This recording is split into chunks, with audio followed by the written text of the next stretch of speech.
Bismillah, Rabbiyallah, hasbiyallah, tawakkaltu ala Allah, yatasamtu billah, fawattu amri ilallah. Masya Allah, la quwwata illa billah. Bismillah, alhamdulillah, wal khairu wa syarri masyiatillah. Bismillah, assalamualaikum warahmatullahi wabarakatuh. Alhamdulillah, wa syukurillah ala nikmatillah.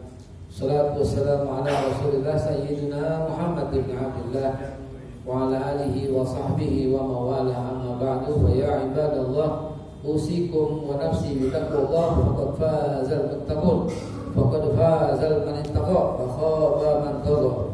Kama qala Allah ta'ala fil Qur'anil Karim, a'udzu billahi minasyaitonir rajim. Bismillahirrahmanirrahim. Ya ayyuhalladzina amanu taqullaha wal tanzur nafsum ma qaddamat lighad, wattaqullaha innallaha khabirum bima ta'malun. Shadaqallahul azim.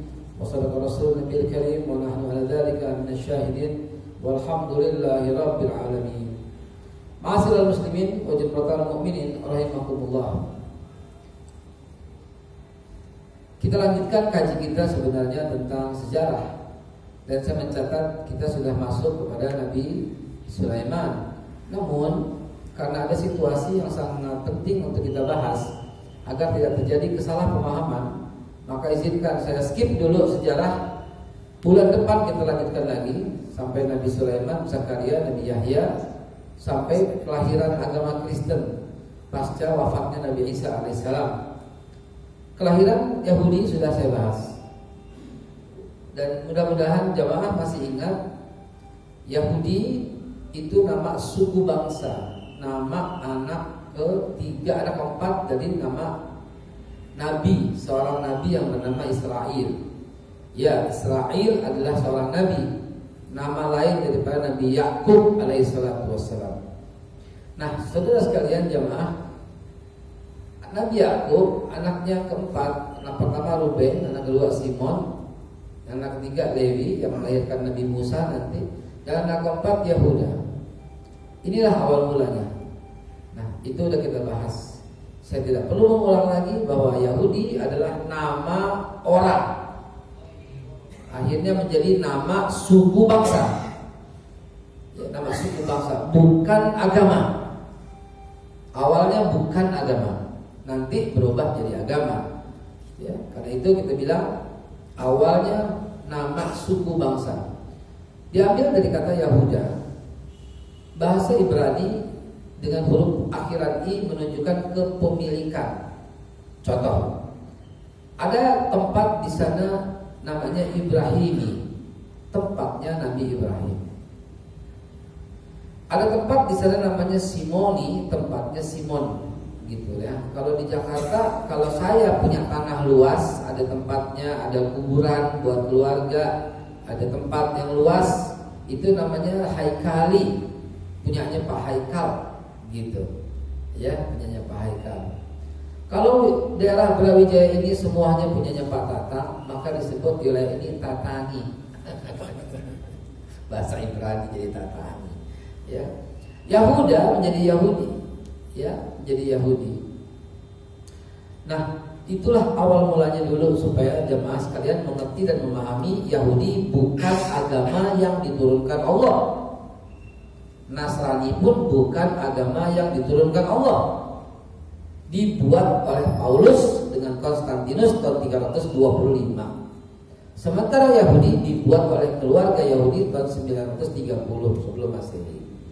Persoalannya sekarang, kenapa sekarang terjadi seperti itu? Izinkan saya bercerita dengan mulai Bismillahirrahmanirrahim. Begini, Bapak Ibu sekalian yang saya hormati, yang saya muliakan, barometer keimanan akhir zaman adalah Aqsa. Confirm, barometer keimanan di akhir zaman adalah Masjidil Aqsa. Barometer, benar-benar barometer. Artinya orang yang gak peduli sama sekali dengan Masjidil Aqsa dipertanyakan keimanannya. Sehingga peduli dengan Masjidil Aqsa adalah sebuah kewajiban. Kenapa saya katakan barometer? Karena memang akhir zaman terjadi di Masjidil Aqsa. Perintah yang paling agung di muka bumi, sholat, dipanggil Rasulullah dari Masjidil Aqsa. Sidratul Muntaha dimulai dari Masjidil Aqsa. Kiblat kita pertama Masjidil Aqsa. Nabi Ibrahim di Masjidil Aqsa, Nabi Ishak di Masjidil Aqsa, Nabi Yakub di Masjidil Aqsa, Nabi Yusuf di Masjidil Aqsa masa kecilnya. Kemudian hijrah ke Mesir. Nabi Yusha bin Nun di Masjidil Aqsa, Nabi Ilyas di Masjidil Aqsa, Ilyasa di Masjidil Aqsa, Nabi Yahya, Nabi Daud di Masjidil Aqsa, Nabi Sulaiman bahkan istananya adalah Masjidil Aqsa, Nabi Zakaria di Masjidil Aqsa, Nabi Yahya di Masjidil Aqsa, Nabi Yunus di Masjidil Aqsa. 21 orang nabi tinggalnya di Masjidil Aqsa. Gimana gak mau lihat? Rasulullah dipertemukan oleh seluruh nabi oleh Allah di Masjidil Aqsa. Apalagi satu-satunya tempat selain Ka'bah yang disebut oleh Allah dalam Al-Quran yang diberkahi adalah Masjidil Aqsa. Subhanalladzi asra bi 'abdihi lailan minal masjidil haram ilal masjidil aqsa allazi barakna haulahu dan seterusnya. Masjidil Aqsa barometer, Pak. Rasulullah sabdakan dalam sebuah hadis jarang diungkap oleh orang bahwa di akhir zaman nanti ada sekelompok umatku, kata Rasulullah, yang mempertahankan Masjidil Aqsa. Mereka adalah murabitun. Siapa mereka? Itulah. Jadi Bapak Ibu sekalian, kalau kita pengen ditunjuk sebagai umat Rasulullah, ya bergabunglah. Sebagai apa Ustaz bergabung? Berpartisipasilah. Dengan apa Ustaz? Minimal dengan keprihatinan. Minimal dengan satu tweet, satu IG, satu Facebook, satu Twitter. Minimal dengan 100 ribu, 200 ribu, 1 juta sumbangan untuk mereka. Minimal. Karena ada hadis yang bersumber dari Hafsah binti Umar bin Khattab. Bagaimana kalau sudah tua ya Rasulullah? Karena Rasulullah perintahkan la tusad'a birhal illa ila salasal masajid, Masjidil Haram wa Masjidil Haza wa Masjidil Aqsa. Tidak boleh memaksakan diri orang perjalanan jauh kecuali ketiga masjid, Masjidil Haram wa Masjidil Haza, maksudnya Masjidil Aqsa, maksudnya Nabi. Yang ketiga Masjidil Aqsa. Mari kita bedah hadis barusan. Kalau saya katakan begini, anak kecil kalau makan tidak boleh dipaksa kecuali sarapan. Maknanya apa? Gak boleh maksa anak kecil makan kecuali sarapan. Maknanya apa? Sarapan harus dipaksa. Bener gak? Bener gak? Itu hadis Nabi begitu. Cuman santunnya Nabi gak maksa dengan kalimat, tapi intinya maksa. Tidak boleh memaksakan diri perjalanan jauh kecuali Masjidil Haram, Masjid Nabawi dan Masjidil Aqsa. Itu kan kata Nabi. Jadi jangan maksa ya anak kecil makan ya, kecuali sarapan. Ini contoh. Ya artinya sarapan boleh maksa dan harus memaksakan diri. Begitulah la tusadda bidihal, kata Rasulullah SAW. Awal mula peradaban Masjidil Aqsa, akhir peradaban Masjidil Aqsa. Rasulullah SAW mengisyaratkan Nabi Allah Isa alaihissalam berakhir di Masjidil Aqsa. Imam Mahdi berakhir di Masjidil Aqsa. Terbunuhnya Dajjal di Masjidil Aqsa. Perangnya umat Islam dengan umat Yahudi nanti di akhir zaman di Masjidil Aqsa. Masjidil Aqsa adalah mahsyar kita semua. Jadi barometer keimanan itu Masjidil Aqsa. Barometer. Jadi kewajiban peduli ada sampai harus berangkat. Bagaimana kalau sudah tua? Kata Hafsah. Hafsah ini wanita loh. Anaknya Umar bin Khattab bertanya pada Nabi. Rasul bilang tetap berangkat. Bagaimana kalau nggak aman? Kalau udah tua bagaimana? Bantu orang yang mau ke Aqsa, walau dengan 1 genggam minyak zaitun, kata Rasulullah SAW. Ya kalau zaman sekarang bukan minyak zaitun lagi, selembar 2 lembar dolar begitu barangkali. Karena kalau minyak zaitun dulu 1 untuk makan, buat cocolan terigu. 2 untuk penerangan, dikasih sumbu nyala. Yang ketiga, minyak zaitun berguna untuk berbagai macam kebutuhan. Jadi walaupun gitu, sampai detik ini sumur untuk menampung sahabat Nabi yang datang ke Masjidil Aqsa ada di Masjid Al-Khadim di bawah di sebelah kiri. Itu ada sumur besar. Sahabat-sahabat Nabi datang ke situ membawa minyak zaitun dan menuang minyak zaitun itu. Sampai detik ini minyak zaitun itu masih ada. Hadirin yang saya hormati, yang saya muliakan. Siapa yang bangun Masjidil Aqsa? Hadis Bukhari Muslim. dari Abi Dzar Al-Ghifari bertanya, "Ya Rasulullah, bangunan apa yang pertama kali dibangun?" Nabi menjawab, Masjidil Haram. Kemudian apa ya Rasulullah? Masjidil Aqsa. Aqsa adalah masjid tertua dunia, nomor 2 tertua, dan yang bangun Nabi Allah Ibrahim alaihissalam. Jadi dari mana Yahudi mengklaim itu miliknya? Dari mana Nasrani mengklaim itu miliknya? Orang yang bangun Nabi Allah Ibrahim. Dan dibuktikan, saya punya buku artefak sejarah soal itu. Batu-batu yang ada di Masjidil Aqsa sama dengan batu-batu yang ada di Masjid Ibrahimi. Karena setelah membangun Masjidil Aqsa, Nabi Ibrahim membangun Masjid Ibrahimi. Di mana? Di tempat beliau tinggal. Namanya Ibrahim, jadi Ibrahimi. Bentuk-bentuknya, batu-batunya, ukurannya, strukturnya sama persis. Bukan yang atas ya, yang bawah ya. Karena yang atas yang bangun Khalifah Malik bin Marwan, tapi yang bangun di bawah Nabi Allah Ibrahim alaihissalam.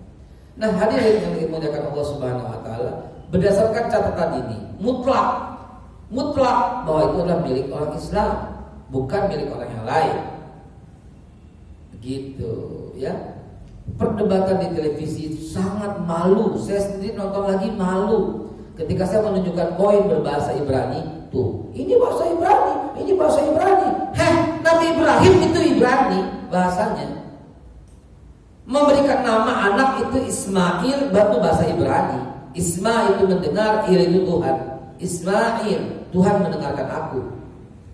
Memberikan anak kedua Ishaqil, nama kalau kita bilang Ishaq, itu juga bahasa Ibrani. Ishaq artinya gembira, il artinya Tuhan. Dalam bahasa Ibrani il itu Tuhan. Kalau orang Kristen Eli itu Tuhan. Kalau orang Islam ilah itu Tuhan. Kalau pakai bahasa Arab, bahasa Semit, bahasa aslinya sama, semuanya alif lam. Betul? Itulah. Jadi konyol gitu. Saya merasa malu, kok bodoh sekali gitu ya. Kok saya mau mendampingi atau berdebat begitu ya, dengan orang bodoh sekali. Ibrani itu memang bahasanya orang Islam zaman dulu. Begitu. Israel juga bahasa Ibrani. Isra itu memperjalankan atau berjalan. Il itu Tuhan. Tuhan memperjalankan aku, alias Nabi Ibrahim diperjalankan terus. Kenapa? Karena ada istri di Mekah, ada istri di Masjidil Aqsa. Di Mekah beliau membangun Masjidil Haram untuk Nabi Ismail. Di Yerusalem Al-Aqsa dia membangun Masjidil Aqsa untuk Nabi Allah Ishaq. Jadi Nabi Ibrahim meninggalkan 2 masjid, yaitu Masjidil Haram dan Masjidil Aqsa. Dua-duanya harus dikunjungi. Allah menyebutkan dalam 1 ayat 2 masjid itu dalam surat Al-Isra. Dan lihatlah, allazi barakna hawlahu, yang kami berkahi di sekelilingnya. Hadirin, salat di Masjidil Haram Rasulullah bilang 100.000 kali ganjarannya. Sementara salat di Masjidil Nabawi diganjar dengan 50.000 kali. Sedangkan di Masjidil Aqsa enggak disebut. Ada hadis yang kurang sahih disebut 500 kali. Tapi Ibnu Hibban meriwayatkan, kata Rasulullah SAW, salat di Masjidil Haram 100.000 kali lebih utama dari masjid yang lain kecuali Masjidil Aqsa.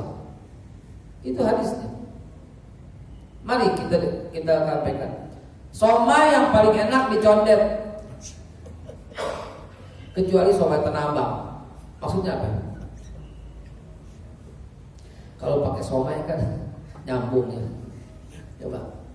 Ketupat sayur yang paling enak ketupat di kebun kacang, kecuali ketupat Brawijaya.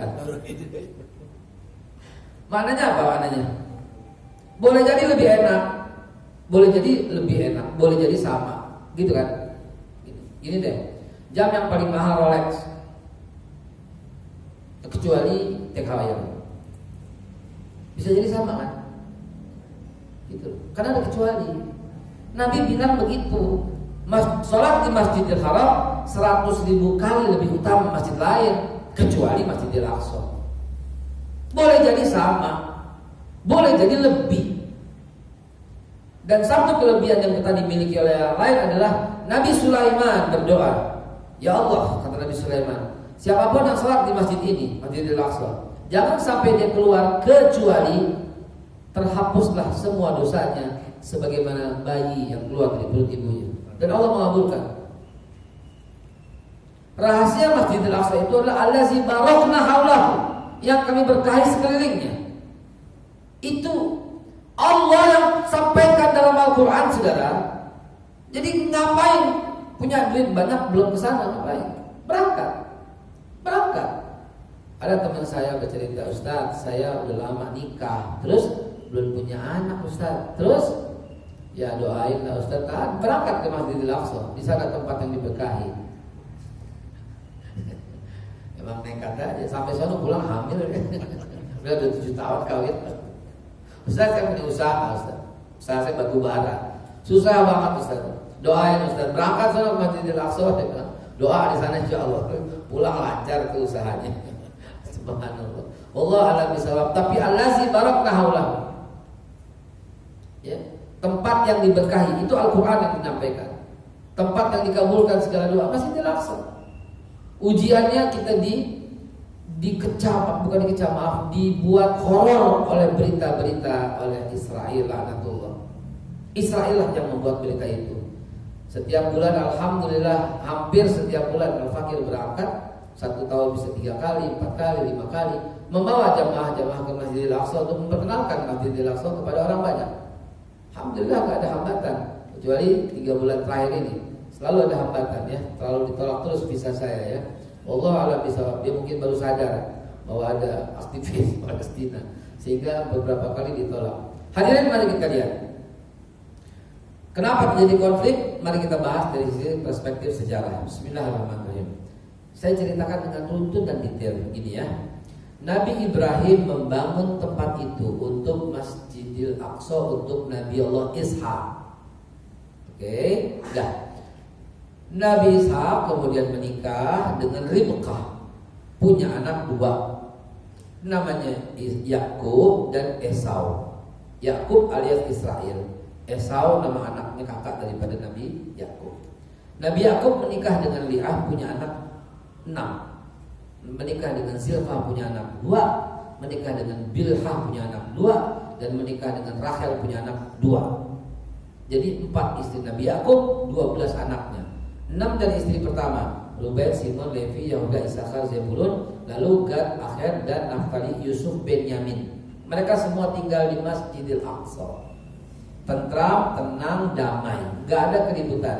Kecuali kakaknya ini yang 10 orang dengki kepada Yusuf alaihissalam. Kenapa? Beralasan dengkinya. Kenapa? Karena Nabi Allah Yakub lebih dekat kepada Yusuf ketimbang yang lain. Wajar, karena Rachel istri keempat meninggal dunia tak lama persis setelah Yusuf lahir, Benyamin lahir. Sehingga maklum, ini anak-anak yang lain ada emaknya. Sementara Yusuf dan Benyamin, 2 anak terakhir kagak ada emaknya. Jadi Nabi Yakub lebih dekat kepada mereka berdua. Kakak-kakaknya iri dan membuat Yusuf dibuang. Oke? Nyambung. Setelah Yusuf dibuang, akhirnya diambil sama orang dan dibawa ke Mesir. Oke? Nyambung. Dan kemudian ada cerita tentang Nabi Yusuf. Kemudian Nabi Yusuf diangkat sebagai bendaharawan istana, dan kemudian dia jaya di Mesir, dan kemudian dia memboyong semua keluarganya. Bapaknya Yakub dan 12 anaknya. Ini semua anak-anak Yakub alias Bani Israel. Ruben sudah menikah, Simon sudah menikah, Levi sudah menikah. Masing-masing diboyong semua, karena semua negara daerah itu lagi musim kelaparan. Mesirlah yang berjaya. Semuanya pindah ke Mesir. Sampai di sini masih nyambung? Masih nyambung. Ramailah di Mesir keturunan Yakub atau anak-anak Yakub. Yakub tadi alias siapa? Israel. Berarti Bani Israel. Nabi Musa belum lahir. Ramses II pada waktu itu. Enggak masalah dengan Ramses II. Simon punya anak, Ruben punya anak, Levi punya anak, Ishak punya anak, Gad punya anak, Dan punya anak, Naftali punya anak, Yusuf punya anak, Benyamin punya anak, Yahuda punya anak lebih banyak. Yahuda anaknya 71, istrinya 23. Ya, zaman dulu boleh aja. Ya. Nah, saudara, dengan banyaknya Bani Israel ini turun-temurun raja dari Ramses turun ke Firaun. Nah, anak daripada Levi ada yang luar biasa ini. Zaman Firaun, anak Bani Israel yang lahir laki-laki diapain? Dibunuh. Kenapa? Karena populasi, laki-laki urusan populasi. Populasi Bani Israel sudah banyak di Mesir. Dan Firaun khawatir Orang-orang Mesir bisa kalah dengan pendudukan baru yang baru datang ini. Namanya Bani Israel. Agamanya apa? Islam. Udah kita bahas, ya. Udah kita bahas. Nabi Yusuf agamanya Islam. Surat Yusuf ayat 101, ya. Hadirin, ayat berapa tuh? Ya. Udah kita bahas semua, nah kita nggak perlu ulang-ulang lagi, ya. Hadirin yang saya hormati, yang saya muliakan. Dari situ kita punya perspektif bahwa takutnya Fir'aun jumlah Bani Israel makin banyak, dibuatlah peraturan. Legitimasinya dikuatkan dulu, diundang anggota DPR zaman itu, jangan bukan zaman sekarang ini. Zaman itu para penyihirnya tuh, ya, ring 1 Fir'aun diundang. Bagaimana caranya menyetop? Aku mimpi bunuh semua anak Bani Israel. Maka semua anak bayi yang lahir dibunuh. Ada satu orang yang lolos. Siapa dia? Musa alaihissalam. Ini masih situasi di Mesir. Lolos Musa alaihissalam. Musa anak ketiga. Ruben, Simon, Lewi. Lewi punya anak Amr, Amr punya anak Kohit, Kohit punya anak Imran, Imran punya anak Musa. Musa alaihissalam. Ini udah keturunan ketiga. Jadi rame udah Bani Israel. Tapi di stop kelahirannya, orang laki lahir dibunuh. Nabi Musa yang hidup terus. Nabi Musa terus hidup di istana sampai di anak-anak, sampai remaja, sampai dewasa, sampai mengatakan la ilaha illallah Musa Rasulullah. Wa isqala Musa liqaumihi, dan ingatlah ketika Musa berkata pada kaumnya, ya qaumi lima tuzunani, kenapa kamu menyakiti aku? Wa qad ta'lamuna anni Rasulullah, dan kalian tahu aku ini Rasulullah.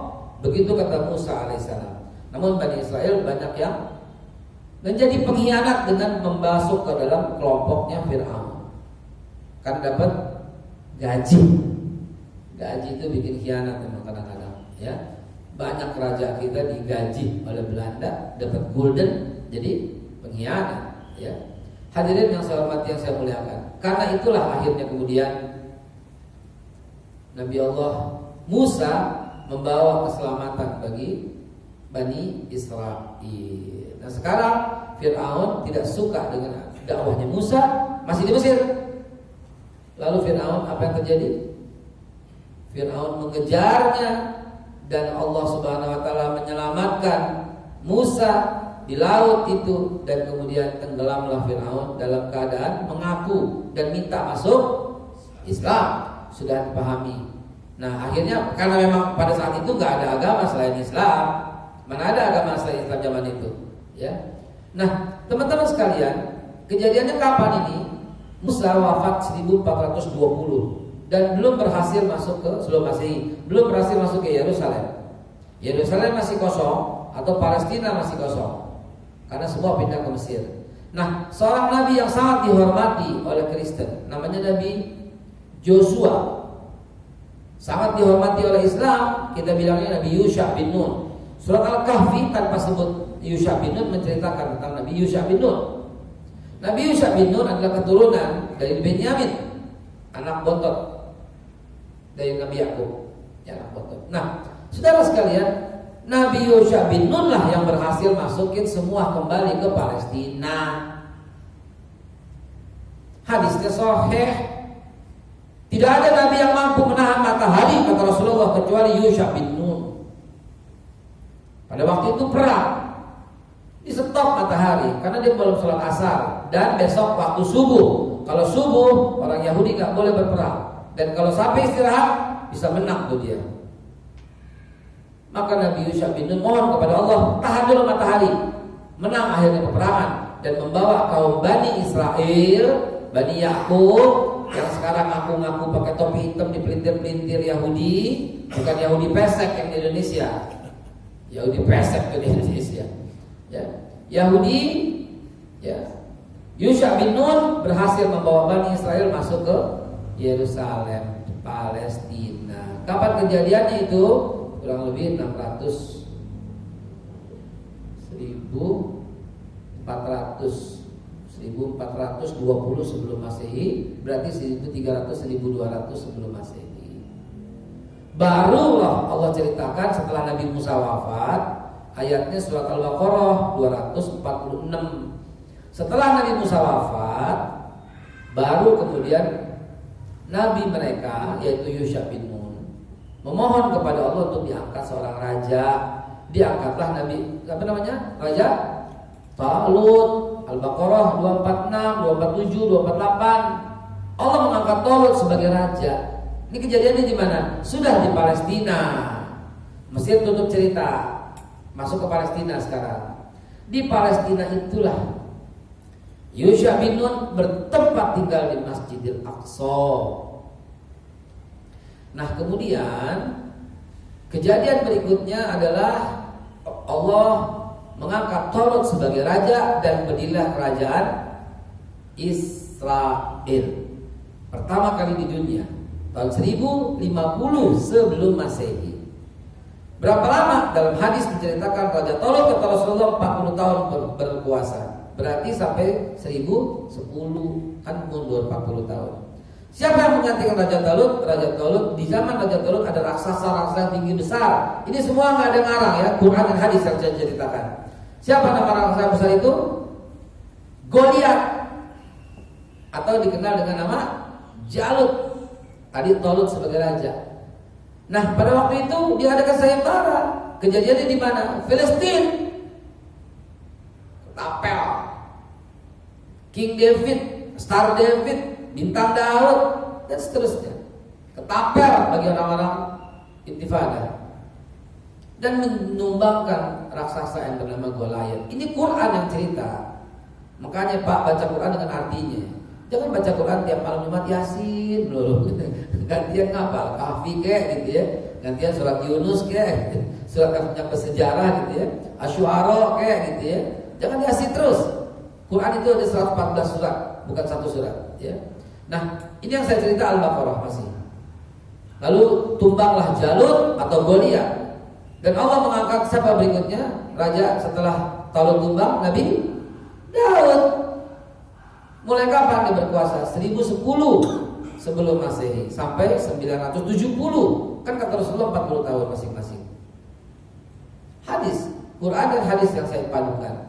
Nabi Daud selesai berkuasa 40 tahun. Kemudian raja berikutnya 40 tahun berkuasa.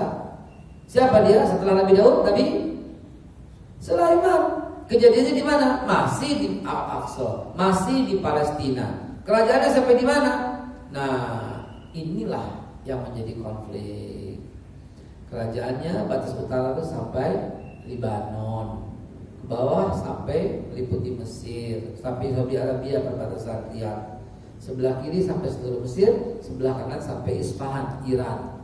Itulah peta yang menjadi protokol Jewish yang akan dikejar oleh Yahudi, yang disebut Jewish Protocol atau Al-Israel Al-Kabir atau Great Israel atau Israel Raya. Hambatannya kenapa nggak bisa? Karena Gaza gitu. Gaza di situ. Kalau Gaza tumbang, maka dia menguasai seluruh wilayah, termasuk Masjidil Aqsa. Jadi, saudara, balik lagi sebentar ya sebelum kepotong ya. Itulah rencananya dan itulah kerajaan Sulaiman. Tapi ternyata Sulaiman wafat di tahun 930 sebelum Masehi. Nah, Sulaiman wafat 930 sebelum Masehi, itulah kerajaan Israel pecah dua. Satu Islam, satu berdiri agama baru. When King Solomon died, divided kingdom of Israel. Ketika Nabi Sulaiman wafat, pecah dua kerajaan Israel. The first kingdom is Muslim, yang the second kingdom is Judea. Ya, kerajaan Judea dan mengangkat Jewish is a new religion, agama Yahudi sebagai agama baru. Kapan kejadiannya? 930. Enggak ada perselisihan orang beda pendapat di sini. Semua ahli sejarah mengatakan kapan Yahudi mulai ada agama Yahudi? Tahun 930 sebelum Masehi. Saya sampai hafal. When King Solomon died, divided kingdom of Israel on 930 BC. Itulah awal mula adanya. Nah, dari situ saya mencatat ya, terus tiap masa tiap masa kerajaan membunuh para nabi yang ada di Bani Israel. Nabi Sam'un dibunuh, Nabi siapa lagi? Samuel dibunuh, Nabi Siapa lagi? Nabi Zakaria dibunuh, Nabi Yahya dibunuh, Nabi Isa kata mereka yang dibunuh, padahal tidak dibunuh. Ya, dan seterusnya dan seterusnya. Semua dibunuh-bunuhi. Siapa mereka pelakunya? Tahun 722 bangsa Assyria. Dia melakukan kerajaan Israel yang pecah akhirnya. Kemudian saya mencatat tahun 597 Babilonia mengepungi Yerusalem. Tahun 586 dihancurkan oleh Nebukadnezar. 539 sebelum Masehi awal kerajaan Persia menduduki Palestina, Yerusalem. Tahun 537 sebelum Masehi matinya Alexander di Babilonia. Tahun 516 sebelum Masehi Zerubabel mengambil alih Yerusalem. Tahun 445 sebelum Masehi pembangunan dinding kota Yerusalem. Tahun 322 kerajaan Makedonia mengambil lagi. Tahun 198 Yerusalem jatuh ke tangan Selekeus walaupun cuma 16 tahun. Tahun 37 Herodes naik tahta. Tahun 1 lahir Nabi Isa. Lihat kejadian demi kejadian, semua berebut Masjidil Aqsa. Kenapa? Pertanyaannya kenapa? Kenapa nggak mereka memperebutkan Masjidil Haram?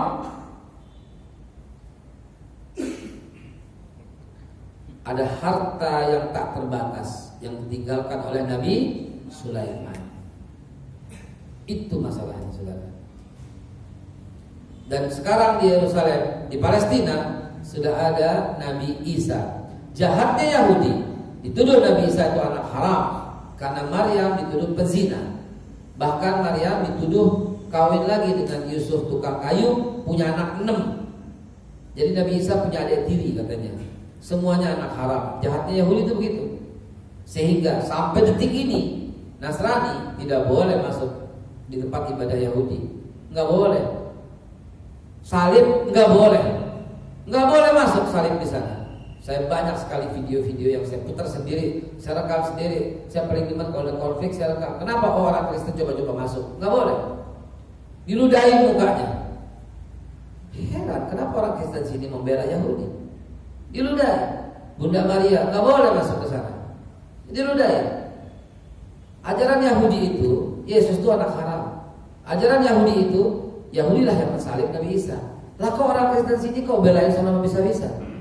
Heran saya. Dari mana itu? Gak ada sih, cuma 1-2 orang palingnya yang berhati jahat dan berhati iblis. Hadirin, tahun 6 Herodes membangun dinding-dinding sampai sekarang. Yang bangun adalah Herodes. Tahun 6. Ya kemudian tahun berapa lagi? Tahun 70 Yerusalem jatuh ke tangan Romawi.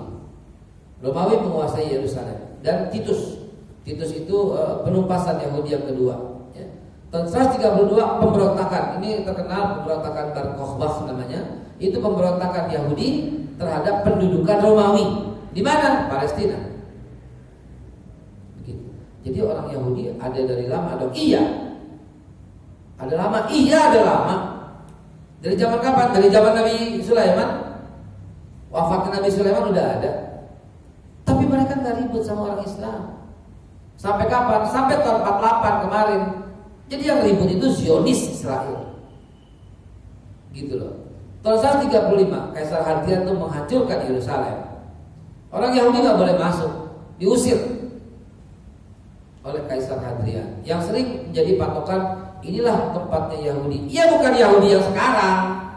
Yahudi sekarang adalah keturunan Argentina dan Austria yang dikasih oleh Inggris masing-masing 1.000 atau 10.000 pounds, dikasih tanah 1.000 meter untuk tinggal di sana. Berdasarkan resolusi PBB 38 resolusinya. Tahun 324 awal mula bisa tiup, 325 di Yerusalem itu sampai Nisea, ya, itu kekuasaannya. Itu kerajaan yang disebut bukan Dikianus, Konstantinus. Saudara, itulah. Ini sejarah. Islam mencatat begitu, Yahudi mencatat begitu, Kristen mencatat begitu. Kagak ada yang beda. Maka diambil kesepakatan. Tidak ada yang berbeda. Semua pasti sepakat. Yesus diangkat jadi Tuhan tahun 325. Semua sepakat, gak ada yang berbeda. Tahun 325 itulah kemudian Yesus diangkat jadi Tuhan. Bukan pada waktu masih ada orangnya. Siapa yang mengangkat? Paulus dengan memperbaharui ajaran Kristus. Diambillah 4 orang tokoh lah, ulama lah kalau kita bilang, dari Matius, Markus, Lukas, dan Yohanes, dikumpulkanlah yang namanya Injil Perjanjian Baru. Saudara sekalian, itulah kejadian tahun 326. Ya. Nah, tahun nanti ya 326 tahun sebelumnya bahkan ya, di masa Dikianus yang kelewatan tadi ya. Dikianus itu 249 ya. Dikianus itu yang mengejar orang Islam yang lari ke dalam goa yang kita sebut cerita Ashabul Kahfi. Nah, saudara sekalian, berdasarkan fakta-fakta sejarah ini sedikit lagi ya. Tadi sampai Yesus yang akan jadi Tuhan 326 baru ada bangun gereja pertama kali dibangun ya. Lalu kemudian 438 Kaisar Eudosia, tahun 610 sudah ada Rasulullah? Sudah ada? Ya, itulah Rasulullah diangkat sebagai Rasul 610 Masehi, lahirnya 571. Lalu kemudian apa yang terjadi? 628 kunjungan Rasulullah ke Masjidil Aqsa. Kunjung Rasulullah ke Masjidil Aqsa dengan peristiwa Isra dan Mi'raj tahun 326. Tahun 636 ini saya berdebat dengan 5 orang profesor dari Hebrew University. Di Hebrew University saya sendiri, mereka berlima, cuma satu yang setuju dengan saya. Yang saya katakan 636 going back to 666, saya bilang. Yuk kembali ke tahun 636. Apa itu Wa'ad al-Qamariyah? Perjanjian Umar bin Khattab. Apa bunyi perjanjiannya? Intinya adalah tidak boleh mengganggu salib, tidak boleh mengganggu sinagoga, tidak boleh mengganggu gereja. Orang Yahudi silahkan ibadah di sinagog, orang Kristen silahkan ibadah di gereja, orang Islam silahkan ibadah di Masjidil Aqsa. Akur Umar bin Khattab membagi 4. Ini Christian quarter, ini Jewish quarter, ini Muslim quarter, ini Armenian quarter. Dibagi 4. Ini pemukiman Yahudi, pemukiman Kristen, pemukiman Islam, dan bangsa Armenia yang sudah beratus-ratus tahun tinggal di situ. Akur tenang tentram sampai tahun 1099. Ya, perang salib yang membunuh habis semua orang di situ. Yahudi dibantai, Armenia dibantai, Islam dibantai, yang boleh tinggal cuma orang Kristen. Perang salib. Sampai kapan? 1187. Ada apa itu? Itu Sultan Salahuddin Al-Ayyubi meletakkan lagi tempatnya. Islam tetap di sini, Kristen di sini, Yahudi di sini, Armenia di sini. Semua boleh beribadah sesuai dengan agamanya masing-masing. 1700 dibangunlah sinagoga yang pertama kali di Hurfa. Dan orang-orang Palestina enggak keberatan. Saudara-saudaranya orang Yahudi tinggal, saudara-saudara orang Nasrani tinggal, enggak keberatan. Mereka tentram. Sejak 1187 zaman pemerintahan Sultan Salahuddin Al-Ayyubi datang itu enggak ada masalah. Mereka bertetangga, mereka kompak. Sampai kapan? Sampai 14 Mei 1948 ketika diproklamirkan berdirinya negara Israel oleh David Ben-Gurion di Tel Aviv. Di Yerusalem awalnya ya. Disitulah mulai terjadi bentrokan. Sampai kapan? Sampai sekarang. Dari tahun 48. Jadi bukan orang Yahudi Ortodoks asli yang menimbulkan keributan. Bukan, tapi pendatang-pendatang itu loh. Mulai tahun 1913 Inggrisnya mau ngasih, dan sepanjang ceritanya Sir Arthur James, PBB pada waktu itu di lobby untuk memberikan tanah, diberikan di Argentina, tapi mereka menolak. Mereka banyak ke Yerusalem. Orang Yerusalem awalnya menyambut, bertetangga dengan mereka. Lalu Sir Arthur Nathan memberikan tanah paksa. Lalu Theodor Herzl dengan teorinya seperti datang dulu, baik dulu, para anak pinang, udah banyak menguasai rumah Anda. Datang satu orang, Anda terima, 2 orang, Anda terima, kasih makan, kasih tinggal, dia kawin lagi beranak banyak, lalu ngakuin rumahnya. Dan sekarang bangsa Palestina tidak ada lagi kecuali tinggal 5% yang di Gaza. Itulah yang lagi disikat. Clear? Sangat clear. Siapa pemiliknya? Nabi Allah Ibrahim yang membangun tempat itu pertama kali. Dan 22 orang nabi, 21 apa 22, 23 gitu ya. Karena Nabi Musa gak dihitung. Karena Nabi Musa wafatnya di Jordan, belum masuk ke Yerusalem, belum masuk ke Palestina. Walaupun dia orang situ, tapi gak dihitung, gak dianggap. Ya. Dan semua nabi beragama Islam, dan semua nabi salat dan menjadikan Masjidil Aqsa tempat yang salat. Bahkan cerita surat Maryam Nabi Allah Zakaria, Nabi Allah Yahya, Bunda Maria atau Maryam, sholatnya semua di Masjidil Aqsa, mulai ayat yang ke-52 sampai ke-55. Jadi memang tempat orang Islam, saudara. Selama pemerintahan Islam semua boleh tinggal, semua akur. Begitu diduduki tahun 48 oleh Israel, maka mulailah terjadi pengusiran. 38 resolusi PBB diabaikan. Tetap aja membangun pemukiman. Tetap bangun tembok. Dan terkucil menjadi penjara terbesar di dunia. Itulah Palestina.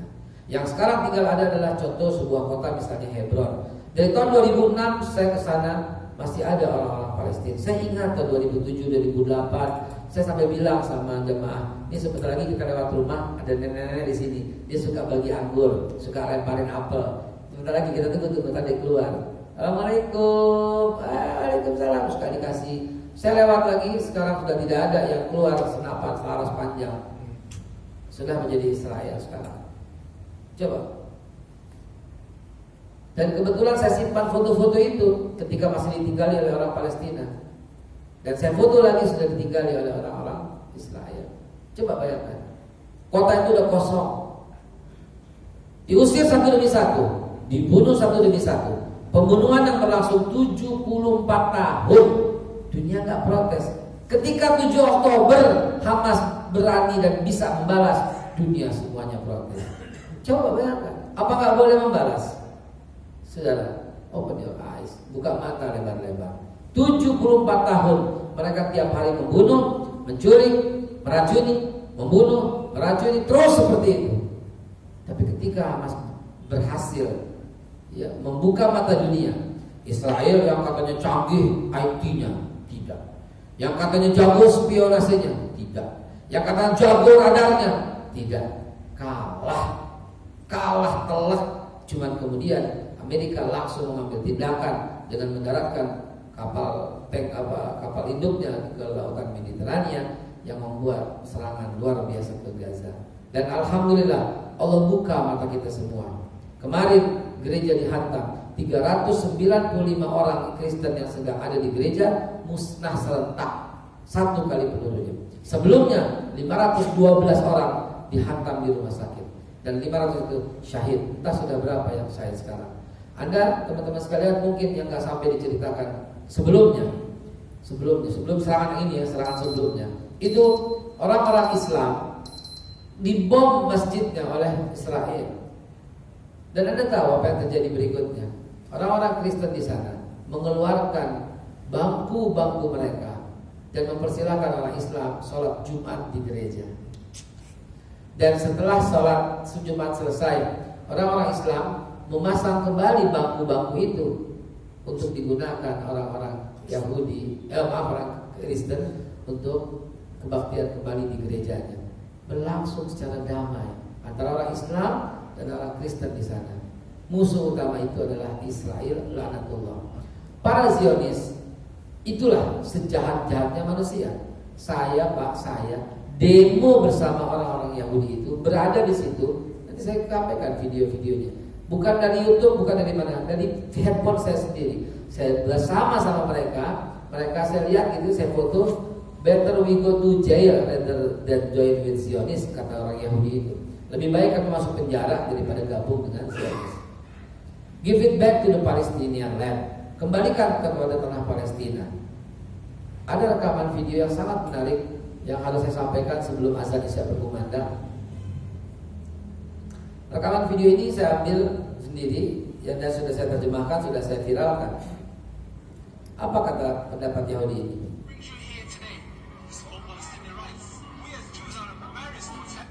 We are Jews, sangat malu what happened in there. Apa yang terjadi di sana?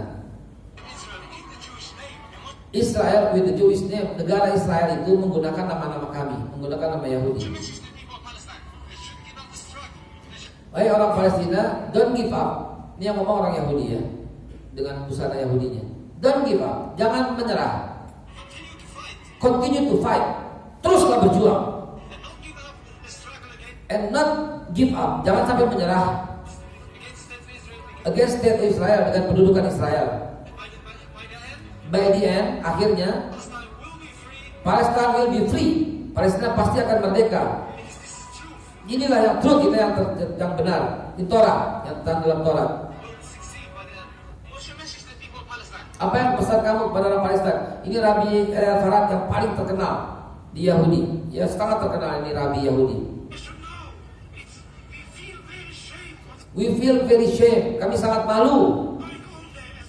Going on there, apa yang terjadi di sana? Everything in our name. Mereka menggunakan nama-nama kami. In the name of Jews, atas nama Yahudi. In the name of Torah, in the name of Allah, mereka membunuh maksudnya, pakai nama Yahudi, pakai nama Torah, pakai nama Tuhan. It's so shameful, sangat memalukan.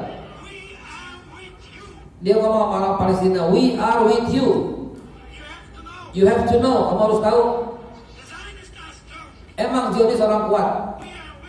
Kita ini memang lemah. But God in our side, tapi Tuhan bersama kita.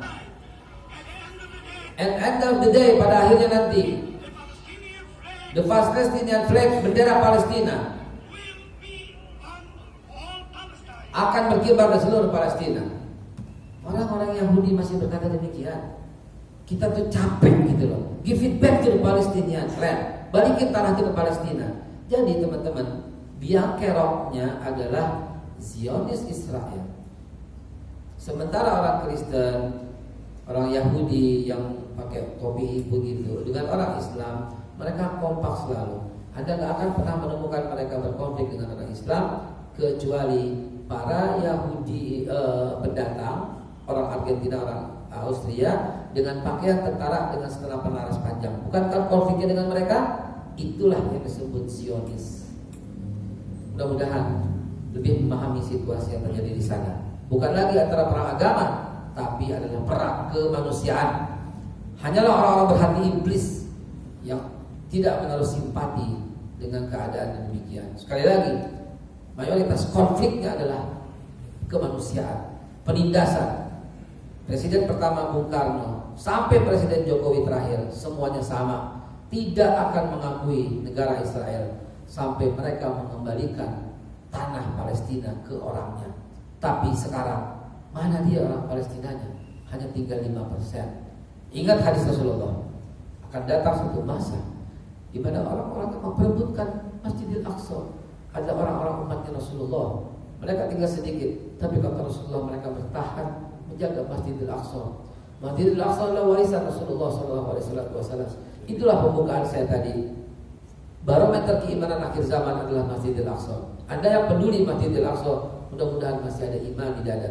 Anda yang nggak pernah peduli dengan Masjidil Aqsa, beristighfarlah. Jangan-jangan iman telah tercabut di dadamu. Wallahu a'lam bishawab. Assalamualaikum warahmatullahi wabarakatuh.